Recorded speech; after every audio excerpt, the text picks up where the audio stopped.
The first words out of my mouth after my divorce was, I will never, ever get married again. Divorce was extremely painful. And so it was that pain that triggered that conversation, that thought, that idea that I never wanted to get married again.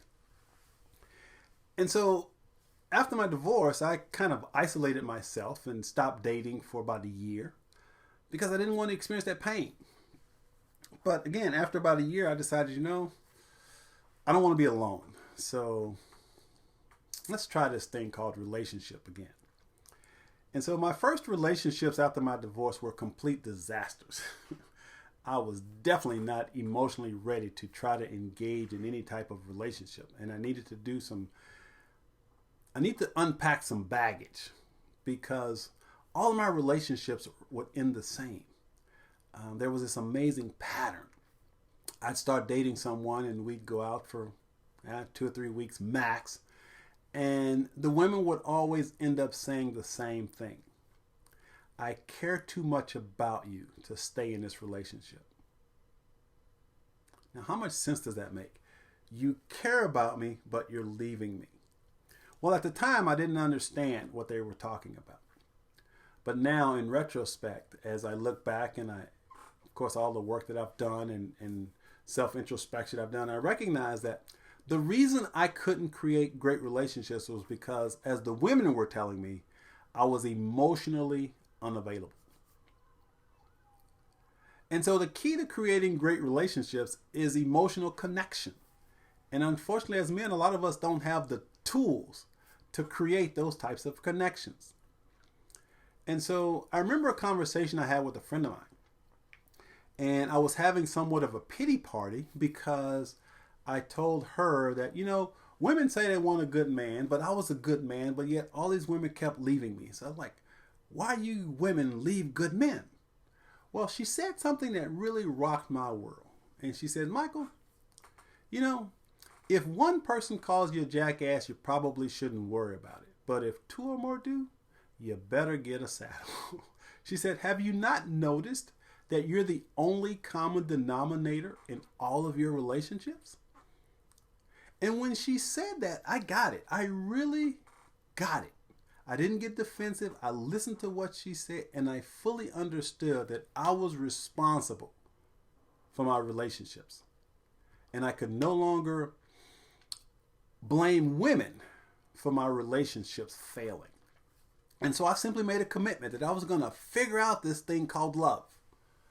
I was going to figure out how to create a relationship that works. And so it was an amazing journey, a journey that I'm still on today. But I went through this amazing process of transformation, and I healed my heart. I took responsibility for why my first marriage didn't work out. And I came to an understanding that relationships are supposed to be simple. Relationships are supposed to be filled with connection and drama free and joy. And I figured out how to do that. I did it through the process of my own growth and transformation and healing. And so if you're struggling with relationships, rest assured, just like myself, you have to be willing to do your inner work. You must come to the understanding of why your relationships aren't working. Ask yourself whether or not you're emotionally available and figure out how to become emotionally available. And this is a process. It takes effort. It takes lots of effort, but it's doable. So rest assured that it is absolutely possible for you to create great relationships. But the first thing you have to be willing to do is to create a relationship with yourself. As a matter of fact, you have to learn to love yourself, because loving yourself and self-compassion is the key to creating great relationships, because you can't love someone else if you don't love yourself. So as men, I know that may be difficult to talk about, but it is the key to creating connection. Loving ourselves first. That's the key. So I want you to think about that, because relationships are, in my opinion, should be highest priority in our lives.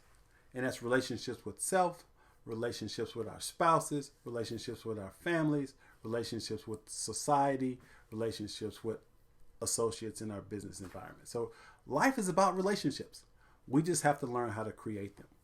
So if you want to gain some insights on how to do that, be sure and pick up a copy of The Cure for Onlyness, A Black Man's Guide to Joy, Passion, and Purpose, where I share some insights on how you can do that. So make sure you follow the hashtag OnlynessCure to stay in touch with the community and engage in this conversation that's empowering Black men to live extraordinary lives. So hashtag OnlynessCure. Stay tuned for more insights and wisdoms to support you in creating an extraordinary life. Take care.